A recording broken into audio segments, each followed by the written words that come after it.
নমস্কার বন্ধুরা, GS forum চ্যানেলে আপনাদের সবাইকে স্বাগত জানাই। 20 জুলাই রাজ্য সরকারের তরফ থেকে একটা বড় ঘোষণা এসেছিল এবং রীতিমতো অর্ডার এসেছিল যে বৃদ্ধ ভাতা, বিধবা ভাতা এবং প্রতিবন্ধী ভাতা প্রত্যেকটা ভাতা বৃদ্ধি করে 500 টাকা বাড়ানো হচ্ছিল এবং 1000 টাকা থেকে এটা বাড়িয়ে 1500 টাকা করে দেওয়া হবে বলা হয়েছিল। এবং সেই নোটিশে স্পষ্ট উল্লেখ ছিল যে 1 আগস্ট থেকে এই যে বৃদ্ধি ভাতা সেটা কিন্তু কার্যকর হবে।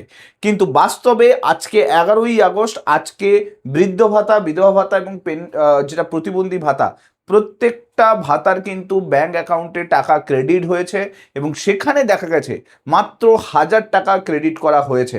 অর্থাৎ যে প্রতিশ্রুতি দেওয়া হয়েছিল 1500 টাকা দেওয়া হবে, সেটা কিন্তু বাস্তবে দেখা গেল যে 1000 টাকা ব্যাংক অ্যাকাউন্টে এলো। তাই অনেকেই হয়তো মনে করেছেন যে এই যে ভাতা, এই ভাতা কিন্তু এখন প্রতিশ্রুতিতে পরিণত হয়েছে, বাস্তবে কিন্তু তা হচ্ছে না।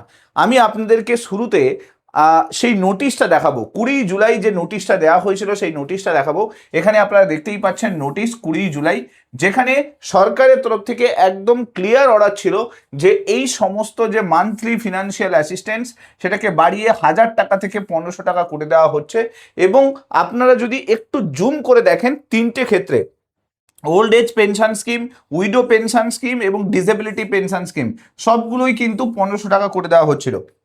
এবং আমি আপনাদেরকে দেখাবো এখানে, দেখুন এখানে স্পষ্টভাবে উল্লেখ করা হয়েছে যে এই সমস্ত সোশ্যাল ওয়েলফেয়ার যে পেনশন রয়েছে উইথ এফেক্ট ফ্রম 1 আগস্ট 2026, একদম অর্ডারের মধ্যে স্পষ্ট উল্লেখ ছিল যে 1 আগস্ট 2026 থেকে এই যে ভাতা সেটা কিন্তু ব্যাংক অ্যাকাউন্টে আসবে। কিন্তু আজকে যখন ব্যাংক অ্যাকাউন্টে ক্রেডিট হলো তখন অনেকের মনের মধ্যে প্রশ্ন এসছে, কই 1500 টাকা তো দিল না, 1000 টাকা কেন দিল? দেখুন এই পুরো ব্যাপারটাতে আরও একটা ইনফরমেশন আমরা মিস করে ফেলেছি। বেসিক্যালি কিন্তু এই যে অর্ডারটা, এই অর্ডারটা কিন্তু দেয়া হয়েছে ঠিকই, কিন্তু কার্যকর করা হয়নি। মুখ্যমন্ত্রী শুভেন্দু অধিকারী তিনি সোশ্যাল মিডিয়া প্ল্যাটফর্মে একটি পোস্ট করেছিলেন, যে পোস্টের মধ্যে তিনি স্পষ্টভাবে বলেছিলেন যে কিছু ইনফরমেশন দিয়েছিলেন যে এই সমস্ত ভাতা যেগুলো অর্ডার রিলিজ করা হয়েছে তার কার্যকর কবে থেকে হবে। দেখুন এখানে তিনি কি বলেছিলেন, ফেসবুকে তিনি কিন্তু এই পোস্টটা করেছেন, আপনারা ফেসবুকে গেলে দেখতে পাবেন। 20 জুলাই সেমভাবে কিন্তু এই পোস্টটা করা হয়েছে সরকারের তরফ থেকে অর্ডার বেরোনোর পরে। পশ্চিমবঙ্গের জনগণ যে আশা, ভরসা আর বিশ্বাস নিয়ে একটা সরকার প্রতিষ্ঠা করেছিল, সেই প্রত্যাশা পূরণ করা আমাদের সরকারের কিন্তু অঙ্গীকার। সেই লক্ষ্যে আজ একটি গুরুত্বপূর্ণ সিদ্ধান্ত গ্রহণ করা হয়েছে। জাতীয় সামাজিক সহায়তা কর্মসূচি এবং রাজ্য সরকারের সামাজিক সুরক্ষা পেনশন প্রকল্প সমূহের আওতাভুক্ত উপভোক্তাদের মাসিক আর্থিক সহায়তা 1000 টাকা থেকে বৃদ্ধি করে 1500 টাকা করা হচ্ছে এবং সেটার জন্য একটা নির্দেশও জারি করা হয়েছে। দেখতেই পাচ্ছেন নির্দেশ জারি করা হয়েছে, যেটা আমি আপনাদেরকে অর্ডারটা দেখালামও। এই সিদ্ধান্তের ফলে রাজ্যের প্রবীণ নাগরিক, বিধবা, দিব্যাঙ্গ যারা প্রতিবন্ধী আছেন তারা কিন্তু শক্তিশালী সামাজিক সুরক্ষার আওতায় আসবেন এবং তাদের জীবনযাত্রা আরও ভালো হয়ে উঠবে। কিন্তু এরপরে তিনি যেটা লিখেছেন সেটাই কিন্তু আজকের দিনে কার্যকর হচ্ছে দেখা যাচ্ছে। অর্থাৎ সরকারি যে অর্ডার, সেই অর্ডার কার্যকর হচ্ছে না। যেটা মুখ্যমন্ত্রী শুভেন্দু অধিকারী ফেসবুক প্ল্যাটফর্মে লিখেছেন সেই অর্ডারটাই কার্যকর হচ্ছে আমরা দেখতে পাচ্ছি। আগামী আগস্ট 2026 এই মাস থেকে এই সিদ্ধান্ত কার্যকর হবে। তিনিও কিন্তু বলেছেন এই সিদ্ধান্ত কিন্তু কার্যকর হবে, কিন্তু 1 সেপ্টেম্বর থেকে সম্পূর্ণ স্বচ্ছতার সঙ্গে ডাইরেক্ট বেনিফিট ট্রান্সফারের মাধ্যমে উপভোক্তাদের ব্যাংক অ্যাকাউন্টে বর্ধিত মাসিক পেনশনের অর্থ সরাসরি পৌঁছে দেওয়া হবে। তার মানে তিনি স্পষ্ট বলেছেন যে এই যে অর্ডারটা, এটা কিন্তু আগস্ট মাসে কার্যকর হবে ঠিকই, কিন্তু আগস্ট মাসে সেই টাকা আপনারা পাবেন না। সেই টাকা আমরা কিন্তু সেপ্টেম্বর মাসের যখন টাকা ছাড়া হবে তখনই কিন্তু এই এক্সট্রা 500 টাকা দেওয়া হবে। এখন আপনাদের মনের মধ্যে প্রশ্ন আসতে পারে যে এই অর্ডারটাতেই সেপ্টেম্বরের কথা মেনশন করেছে। দেখুন অর্ডারটাতে বলা ছিল যে এটা কার্যকর হবে, এফেক্ট হবে, কিন্তু সেটা কবে থেকে মাসিক ভাতাটা দেবে সেইটা কিন্তু ডিটেলস দেওয়া ছিল না। পরবর্তীকালে মুখ্যমন্ত্রী শুভেন্দু অধিকারী তিনি ফেসবুকে পোস্টে জানিয়েছিলেন এবং সেখান থেকে স্পষ্ট উল্লেখ আছে যে সেপ্টেম্বর মাস থেকে আপনারা কিন্তু টাকা পাবেন। তো সেপ্টেম্বর মাসের যখন শুরুতে যখন আপনারা এই সমস্ত ভাতার মধ্যে টাকাটা পাবেন তখন কিন্তু 500 টাকা এক্সট্রা অ্যাড করে দেওয়া হবে। এখন প্রশ্ন হচ্ছে, তাহলে কি আগস্ট মাসের এক্সট্রা 500 আর সেপ্টেম্বর মাসের এক্সট্রা 500 আলাদা আলাদা করে পাবো? না, সেপ্টেম্বর মাস থেকেই কিন্তু 1500 টাকা করে পাবেন। এখন যেটা আপনার অ্যাকাউন্টে ক্রেডিট হয়ে গেছে 1000 টাকা, সেটা কিন্তু আগস্ট মাসে ক্রেডিট হয়ে গেছে।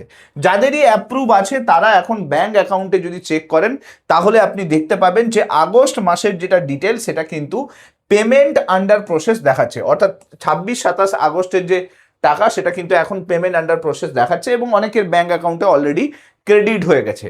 এখন দেখুন, তাহলে এই যে ব্যাপারটা যে 1000 টাকা থেকে 1500 টাকার ব্যাপারটা সেটা আপনাদের কাছে ক্লিয়ার হয়েছে, কিন্তু প্রশ্ন হচ্ছে যে দেখুন এই করতে করতে একটার পর একটা মাস বেরিয়ে যাচ্ছে, মূল্য বৃদ্ধি কিভাবে হচ্ছে আপনারা জানেন ভালো করে, ওষুধের খরচা প্রচুর পরিমাণে বাড়ছে, ডাক্তারের খরচ প্রচুর পরিমাণে বাড়ছে, সংসারের খরচ প্রচুর পরিমাণে বৃদ্ধি হয়েছে। সেই জায়গায় দাঁড়িয়ে একজন বৃদ্ধ বৃদ্ধার কাছে যেখানে কিছুই নেই, মানে কিছুই নেই বলতে আমি এটাই বলতে চাইছি যে পাশে দাঁড়ানোর মতো সেরকম কাউকেই পায় না। একজন মানুষ যখন বৃদ্ধ হয়ে যায়, যখন তার বয়স হয়ে যায়, যখন সে তার শক্তি আর সামর্থ্য হারিয়ে ফেলে, তখন কিন্তু তার পাশে আর কেউ দাঁড়ায় না। যখন তার কাছে শক্তি থাকে, সামর্থ্য থাকে, সবাই কিন্তু তার সঙ্গে থাকে। ওই যে বলে না যে সুখের সময় আপনি সবাইকে পাবেন কিন্তু দুঃখের সময় আপনি কাউকে পাবেন না। একজন বৃদ্ধার ক্ষেত্রেও সেম জিনিসটা হয়। যখন শরীরে শক্তি থাকে না, সামর্থ্য থাকে না, তখন প্রত্যেকেই কিন্তু তাদেরকে বোঝা বলে ভাবে। সরকারের উচিত, যেহেতু প্রচুর পরিমাণে ডাক্তারের খরচ বাড়ছে, ওষুধের খরচ বাড়ছে, মূল্য বৃদ্ধির খরচ বাড়ছে, এই যে যৎসামান্য ভাতা যেটাই আমরা হচ্ছে বৃদ্ধাদের সম্মানের রেসপেক্টে বা যাই করুন না কেন তাদের যে দিই, সেই টাকাটা যাতে বাড়ানো হয়। এটা খুবই সামান্য টাকা, সেই টাকাটাকে যাতে বাড়িয়ে দেওয়া হয়। কারণ আজকে যারা ইয়াং রয়েছে তারা কালকে বৃদ্ধ হবে। প্রত্যেকেরই দাবি করা উচিত যে এই টাকাটা 1000 টাকা থেকে 3000 টাকা করে দেওয়া উচিত। কারণ যদি 3000 টাকা করে দেওয়া হয়, একজন সাধারণ মানুষ, একজন বৃদ্ধ, একজন বৃদ্ধা, একজন প্রতিবন্ধী যে কিছু করে উঠতে পারে না তার শারীরিক প্রতিবন্ধকতার জন্য, একজন বিধবা মা বা বোন যে তার স্বামীকে হারিয়েছে, যে তার শেষ সম্বলটুকু হারিয়েছে, তার কাছে এই 3000 টাকা কিন্তু অনেকখানি কিন্তু গুরুত্বপূর্ণ হয়ে যাবে, যতটা না লক্ষ্মীর অন্নপূর্ণা ভাণ্ডারে 3000 টাকা গুরুত্বপূর্ণ হবে। আমার মনে হয় সরকারের এই বিষয়টাতে মানবিক দৃষ্টি দেওয়া উচিত। অন্নপূর্ণা ভাণ্ডার যেখানে আমরা 3000 টাকা দিচ্ছি, সেই জায়গায় আমার মনে হয় একজন বৃদ্ধার জীবনে 3000 টাকা অনেক বেশি গুরুত্বপূর্ণ। একজন বিধবা মায়ের কাছে 3000 টাকা অনেক বেশি গুরুত্বপূর্ণ। একজন প্রতিবন্ধী পার্সনের কাছে 3000 টাকা অনেক বেশি গুরুত্বপূর্ণ। কারণ সেখানে তাদেরকে শুধুমাত্র সংসার চালাতে হচ্ছে না, ডাক্তারের খরচ নিতে হচ্ছে, ওষুধের খরচ নিতে হচ্ছে, হসপিটালের খরচ নিতে হচ্ছে, দিন আনতে হচ্ছে পান্তা পুরো এরকম একটা অবস্থা। তো সেই জায়গায় দাঁড়িয়ে 3000 টাকা বাড়িয়ে দেওয়া সরকারের একটি মানবিক পদক্ষেপ। এটা আমরা রিকোয়েস্ট করব সরকারের কাছে, আমরা দাবি জানাবো যে আপনারা তাড়াতাড়ি এটাকে 1000 থেকে 3000 টাকা করার চেষ্টা করুন।